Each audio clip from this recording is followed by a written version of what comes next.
joules. Seria mais ou menos 90, vamos contar aqui, milhão, bilhão, trilhão, quatrilhão, pentilhão de joules. É muita energia realmente. Vamos agora um pouco de história. Nosso texto diz assim: o final do século XIX e o início do século XX foram muito produtivos no que diz respeito às descobertas que envolveram a estrutura atômica. Aliás, nós sabemos que desde essa época começou-se a se desvendar a estrutura da matéria, e até hoje ainda não se terminou esse processo.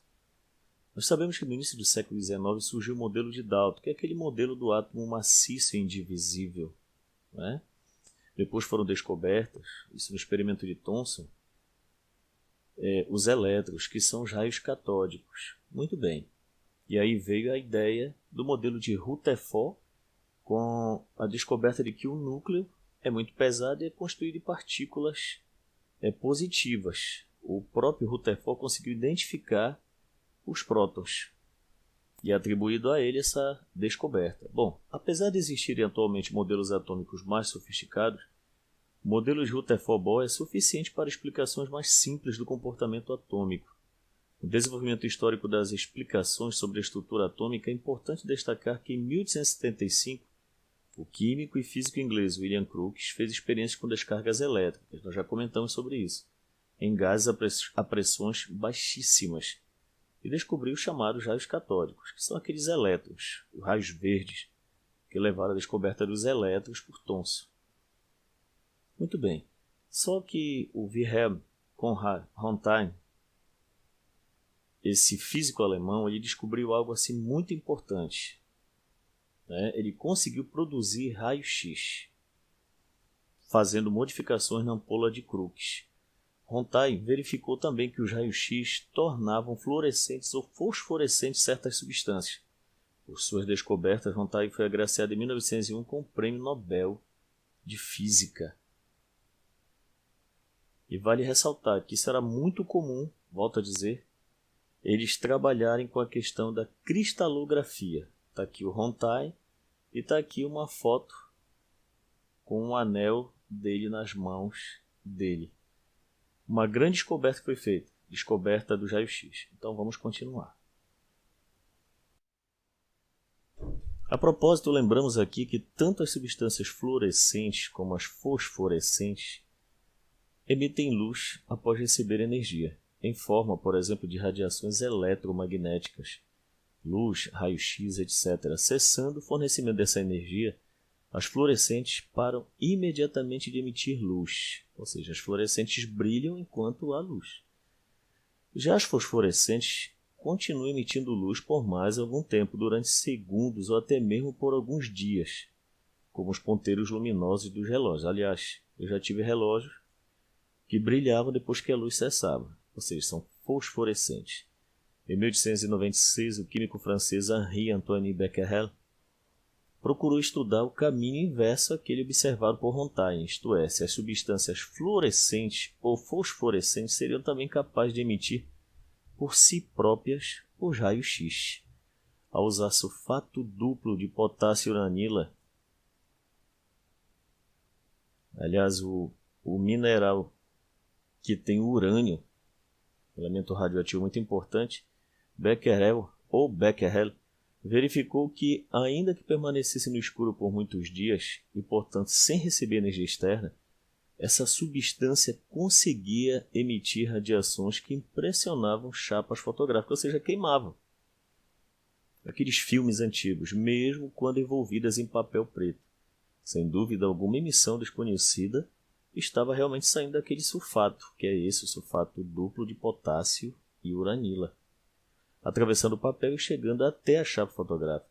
Essas emissões foram chamadas inicialmente de raios de Becquerel e posteriormente de emissões radioativas ou radioatividade. Uma coisa que é muito interessante, que logo que eu comecei a estudar esse assunto radioatividade, ainda lá pela adolescência, o que me chamava a atenção é que radioatividade está associado a rádio, mas o rádio que eu pensava não era o radioelemento, e sim o radiotransmissor, de programações. Está aqui o exemplo de um relógio fosforescente. Tá? Este aqui também. Isso aqui também. Olha só. Fosforescente. Esse aqui é um interruptor. Muitas casas. Esse aqui inclusive é um modelo de interruptor antigo. Muitas casas ainda tem. Quando a energia cessa, por algum motivo, ele brilha. Fica brilhando. É importante isso porque para quem apresenta uma dificuldade grande para enxergar no escuro ou em baixa luz, vamos dizer assim, isso aqui é uma espécie de guia para se chegar ao interruptor. O casal Marie e Pierre Curie verificou que todos os sais de urânio apresentavam a propriedade de impressionar chapas fotográficas. Conclui-se então que o responsável pelas emissões era o próprio urânio. Extraindo e purificando o urânio do minério Peckblenda, na verdade aqui é o U3O8, oriundo da antiga Tchecoslováquia, o casal Curie verificou que as impurezas eram mais radioativas do que o próprio urânio. Dessas impurezas, eles separaram, em 1898, um novo elemento químico, o polônio, 400 vezes mais radioativo do que o urânio. Novas separações e purificações feitas por Marie Curie levaram à descoberta do elemento químico rádio. Olha o rádio. 900 vezes mais radioativo do que o urânio. Sua forte radioatividade fez com que o metal rádio apresente uma temperatura ligeiramente superior à do meio ambiente. E também o torna luminescente azulado quando no escuro. Além disso, o rádio torna fluorescentes várias substâncias, como sulfeto de zinco, sulfeto de bário, etc. E está aqui, ó, o sulfato duplo de potássio e uranila, provavelmente impura. Aqui, uraninita. Está aqui o minério. Uma foto para que você faça esse link com as substâncias relatadas nesse slide. Os principais efeitos provocados pelas emissões radioativas são os seguintes. Olha só, efeitos químicos.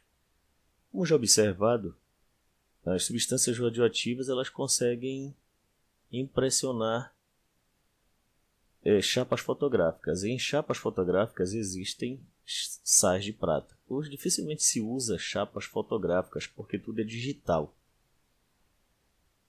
Tecnicamente falando, as substâncias radioativas queimam o filme. Efeitos térmicos. Inclusive está aqui um modelo antigo, um rolo, antigo. 1 grama do elemento rádio libera cerca de 577 Joule por hora, ou seja, ele esquenta. Como já foi dito, ele apresenta uma temperatura ligeiramente maior do que a temperatura do meio ambiente, devido à emissão de radioatividade. Efeitos luminosos. Muitos elementos radioativos são fosforescentes ou provocam a fosforescência em outras substâncias. E esse fenômeno é aproveitado na fabricação de números e ponteiros de relógio que se tornam visíveis quando a luz é interrompida bruscamente. E pouca gente sabe que alguns relógios têm elementos radioativos. Está aqui o exemplo. Efeitos elétricos. As emissões radioativas ionizam o ar. Quem nunca viu o filme Exterminador do Futuro? E também todos os gases, aumentando suas condutividades elétricas. Aliás, é interessante nós atentarmos para isso, que quando ocorre uma explosão nuclear, a primeira coisa que destrói tudo ao seu derredor do ponto de vista de vida é exatamente os raios X, gama, e vai embora. Todas essas radiações eletromagnéticas. Aí depois vem atrás a onda de massa, que destrói as construções. Aqui o exemplo. Efeito luminoso. Ó.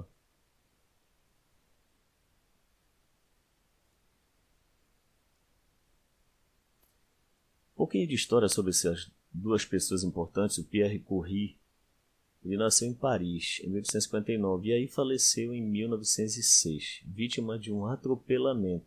Gostava de andar de bicicleta. Foi pesquisador nas áreas da cristalografia e do magnetismo. Só falando aqui uma coisa interessante, eu não lembro agora o nome da química que trabalhava também com cristalografia e que descobriu a estrutura do DNA. Crick e Watson, da biologia, na verdade, eles fizeram um modelinho adaptado, vamos dizer assim, um modelinho mais bem ordenado dessa coisa chamada DNA, mas quem descobriu foi uma química. O Pierre Curie trabalhava com cristalografia, era muito comum nessa época, aí, pelos idos do final do século XIX, início do século XX, se trabalhar com cristalografia. Em 1895, casou-se com Marie Sklodowska, nascida na Polônia em 1867, que se tornou conhecida como Madame Curie. Alguns falam Curie, mas é Curie. Trabalhando num galpão pobre com poucos recursos, o casal Curie estudou a radioatividade dos sais de urânio e conseguiu isolar em 1898 um novo elemento químico, que foi denominado de polônio, claro, homenagem à Polônia. Devido a esses trabalhos, o casal Curie recebeu, juntamente com Becquerel, o Prêmio Nobel de Física de 1903. Após a morte de Pierre, Marie conseguiu isolar também o elemento rádio, o que lhe valeu outro Prêmio Nobel de Química lá por 1911. Marie Curie morreu na Suíça em 1934, praticamente cega e com anemia profunda, vítima da radioatividade acumulada em seu organismo durante 34 anos de pesquisa. Homenagem a ela, elemento rádio. Aqui já em idade, a senhora Madame Marie Curie. Uma aplicação importante da ionização dos gases pelas emissões radioativas são chamados contadores de radioatividade, ou contadores Geiger-Miller.